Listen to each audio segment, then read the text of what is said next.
Es ceru, ka mēs visi esam uz vienas nots, esam vienojušies par to, ka bailes mums ir visiem.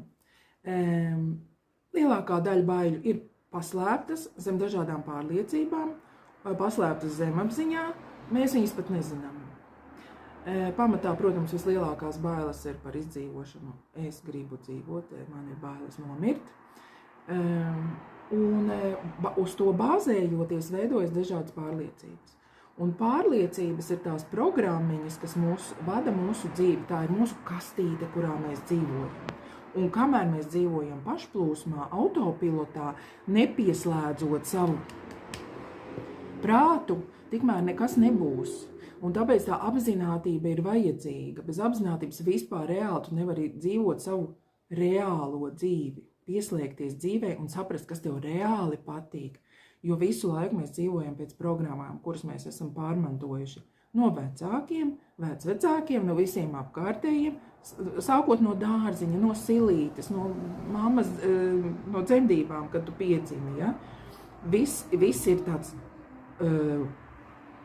enerģijas tāds kamols, un tu netiec no tā ārā, tu dzīvo šitādā te klucī. Un ārā ir tava reālā dzīve. Tu pat viņu neredzi, ja tu neieslēdz savu apzinātību. Apzinātība ir modes termins, es saprotu. Pretīgi jau ir, cik viņi bieži lieto. Jā, man arī ir apnicis to dzirdēt visu laiku. Transformācija, izaugsme, bet reāli, goda vārds. Pamosties. Mums vajag visiem pamosties. Ne tikai tev un man. Mums vajag strādāt ar savām ierobežojošām programmām, lai viņas mūs nelimitē. Cik var? Kaut kādas omītas pārliecības. Tās nav tavējās. Kāpēc tu tā dzīvo? Un tā pašplūsma ir, ka tu ļauj tām visām programmām vadīt tavu dzīvi. Un vēl vispār nepieslēdzies. Ja? Ja nepieslēdzies, ka tu izej ārā no mājas, tu pat nezini, vai tu esi aizslēdzis durvis, uzlicis signalizāciju, vai es nezinu, gludekli izslēdzis. Tu pat neatceries.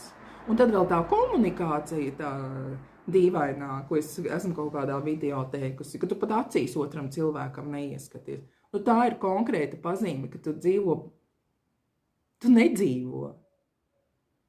Ir vērts pamosties.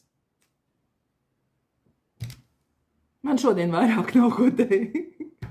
Es gribu, lai mēs visi pamostamies un dzīvojam uz maksimālo. Es arī katru dienu strādāju ar sevi, lai dabūtu, lai tīrītu ārā tās programmas, lai dabūtu, lai uzzinātu, kāda ir tā dzīve bez ierobežojošām programmām. Bet vai nav fantastiski?